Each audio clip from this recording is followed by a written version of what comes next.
गरीब की बेटी। प्रेमचंद और सावित्री का बेटा आर्यन विदेश से पढ़कर हिंदुस्तान वापस लौटा। घर में सब बहुत खुश थे। परिवार वालों ने सोचा कि उसकी शादी कर दी जाए। आर्यन ने पढ़ाई में तो टॉप किया ही था और वो दिखने में भी हैंडसम था। पैसों की कोई कमी नहीं थी क्योंकि उसके पिता एक जाने माने बिजनेसमैन थे। आर्यन ने भी उसके पापा का बिजनेस ज्वाइन कर लिया था। सावित्री, हमें आर्यन के लिए एक सीधी और सुशील लड़की देखनी चाहिए। मेरा बेटा लाखों में एक है तो बहू भी मैं लाखों में एक ही लाऊंगी। जब से बिरादरी वालों को पता चला है कि हमारे आर्यन के लिए हम रिश्ता ढूंढ रहे हैं तो लड़कियों के रिश्ते की लाइन लग गई है। सावित्री, सब पैसों की मोहमाया है। जहाँ पैसा होता है वहाँ लोग आगे पीछे ही रहते हैं। वो मिसेस मैथ बोल रही थी उनकी बेटी यूके से पढ़ के आई है। उन्होंने इंटरेस्ट दिखाया है। वैसे जोड़ी अच्छी रहेगी, अपनी स्टेटस के ही है। देखते हैं। थोड़ा टाइम दो मुझे। मैं बिजनेस ट्रिप से लौटूंगा, तब फुर्सत से बैठकर कुछ फाइनल करते हैं।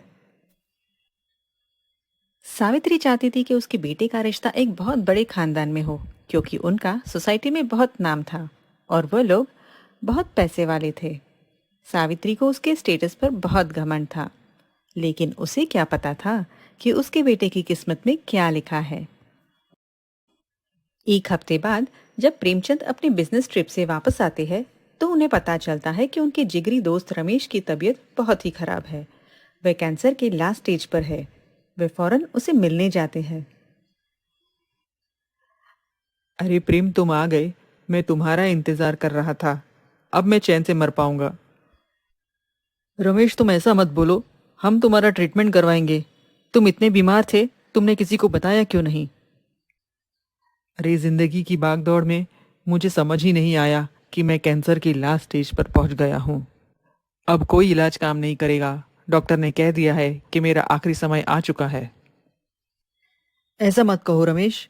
तुम्हें बड़े से बड़े डॉक्टर को दिखाऊंगा। हम तुम्हारा इलाज करेंगे। तुम ठीक हो जाओगे।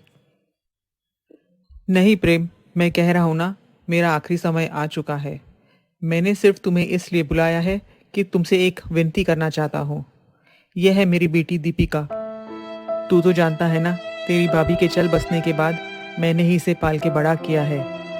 प्रेम, भगवान ने मुझे इतना वक्त नहीं दिया कि मैं इसकी शादी करके इसे अपने घर भेज दूं। अगर हो सके तो मेरे बाद इसका ख्याल रखना और जहां तुझे मुनासिब लगे वहां उसकी शादी कर देना। प्रेम, इसका मेरे अलावा इस दुनिया में और कोई नहीं है, इसलिए मैं तुझे इसे सौंप कर जा रहा हूँ। तू मेरी आखिरी इच्छा पूरी करेगा ना? रमेश, तेरे लिए तो मेरी जान भी हाजिर है। मेरे बुरे वक्त में तूने ही मेरा साथ दिया था। मैं तेरे लिए इतना भी नहीं कर सकता? रमेश के चल बसने के बाद प्रेम दीपिका को अपने घर ले आता है। आप इसे यहाँ क्यों लेकर आए हैं? कोई और जगह नहीं मिली आपको? सावित्री, ये मत भूलो कि रमेश का हम पर बहुत बड़ा एहसान है। 25 साल पहले जब मेरे पास कुछ नहीं था और मैं बिजनेस शुरू करना चाहता था तो रमेश ने ही मुझे पैसों का इंतजाम करके दिया था। आज मैं जो कुछ भी हूँ उसी की बदौलत हूँ। उसने जिंदगी गरीबी में बिताई लेकिन कभी मुझसे पैसे वापस नहीं मांगे। मैंने देना भी चाहा तो उसने कभी नहीं लिया। तो इस लड़की को पैसे दे दिए होते, घर में लाने की क्या जरूरत थी? इसका हुलिया भी देखा है। इससे बेहतर तो मेरे घर के नौकर है। प्रेम सावित्री की बातों का ध्यान नहीं देता और दीपिका से कहता है कि इसे अपना घर ही समझे। धीरे धीरे दीपिका भी इस घर में सेट होने लगी और घर का सारा काम करने लगी। दीपिका की सादगी और समझदारी देखकर प्रेमचंद ने एक फैसला लिया। सावित्री, आर्यन, मैं तुम लोगों को एक जरूरी बात कहना चाहता हूँ। मैंने तय किया है कि मैं आर्यन की शादी दीपिका से करूंगा। पागल हो गई हो क्या? आपको पता भी है आप क्या कह रहे हैं? Dad, what's wrong with you? मैं उस बहन जी से क्यों शादी करूंगा? She is not my types. देखो, मैंने फैसला कर लिया है और मैं अपने फैसले से पीछे नहीं हटूंगा। अब तुम लोगों को बताना है कि तुम लोग मुझे सपोर्ट करोगे या नहीं।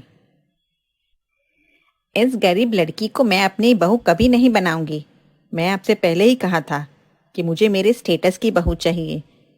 एक से एक करोड़पति लड़कियों के रिश्ते हैं आर्यन के लिए। मैं इस भिखारन से क्यों करूं मेरे बेटे की शादी? सावित्री, अपनी जबान संभालो। डैड, आप मुझे फोर्स नहीं कर सकते। मैं नहीं करूंगा उससे शादी। ठीक है, अगर तुम शादी नहीं करोगे तो मेरा भी फैसला सुन लो। मैं तुम्हें मेरी जायदाद से बेदखल करता हूँ।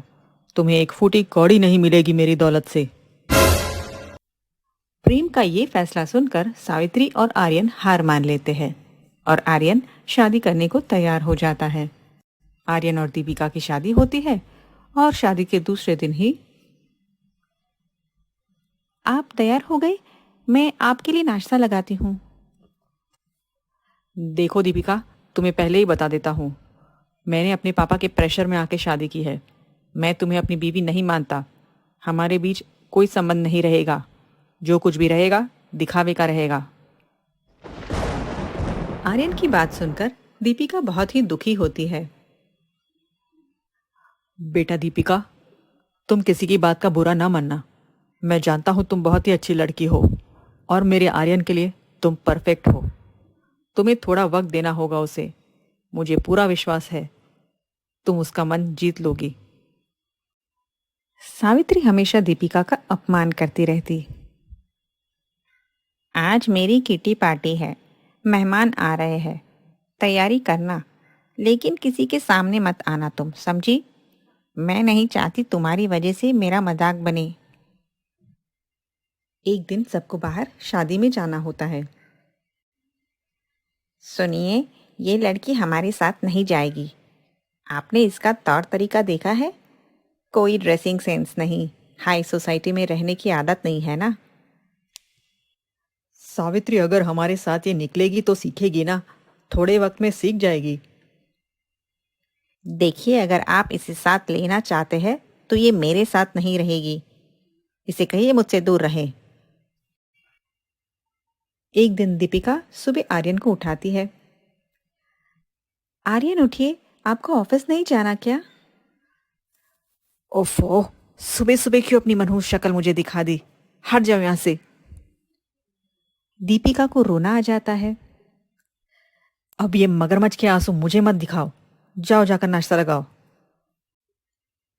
सावित्री दीपिका के पास घर का पूरा काम करवाती। गरीब की बेटी जो थी, उसकी कोई इज्जत नहीं थी घर में। बस थोड़ा सा सम्मान मिलता था अपने ससुर के पास से। हे कृष्ण भगवान, कैसी तेरी लीला है। बचपन में माँ को छीन लिया, फिर बाबूजी को, अब परिवार भी ऐसा दिया है कि सब नफरत करते हैं मुझसे। कृपा कर मुझ पे भगवान। ये ड्राइंग रूम का हुलिया किसने बदला है? मम्मी जी, मैंने सोचा कुछ चेंज किया जाए, इसीलिए। तुम्हें किसने हक दिया ये सब करने का? होती कौन हो तुम मेरे घर में बदलाव लाने वाली? मम्मी जी, मुझे नहीं पता था कि आपको इतना बुरा लगेगा। I am sorry. देखा आर्यन, तुम्हारी बीवी आजकल उड़ने लगी है। ये मत भूल कि तू एक गरीब घर की लड़की है। तेरी पसंद वैसी ही रहने वाली है। तू हमारे मुकाबले में नहीं आ सकती। मैं तो तंग आ चुका हूँ। अपने आप को तुम मालकिन समझने लगी हो क्या?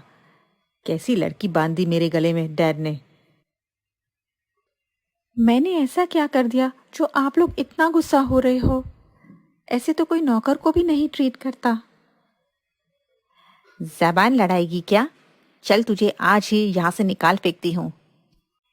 ये कहकर सावित्री दीपिका को घर के बाहर धकेल देती है, लेकिन गलती से उसका पैर फिसल जाता है और वो सर के बल गिर जाती है। उसके सर से बहुत ही खून बहने लगता है और फौरन अस्पताल ले जाया जाता है। ट्रीटमेंट के बाद डॉक्टर सावित्री को 2 महीने के लिए बेड रेस्ट करने को कहता है। इन 2 महीनों में दीपिका सावित्री की खूब सेवा करती है। उसे खिलाना, उसके कपड़े चेंज करना, उसे वॉशरूम ले जाना, उसके पैर या सर दबाना। ये देखकर आर्यन का भी दिल दीपिका की तरफ झुकने लगता है और वो उसकी इज्जत करने लगता है। देखा सावित्री, तुम जिससे नफरत कर रही थी उसी ने तुम्हारी कितनी सेवा की कि आज तुम ठीक हो गई हो। सही कहा आपने। घमंड में मैं इतनी अंधी हो गई थी कि मैंने उसका बहुत ही दिल दुखाया है।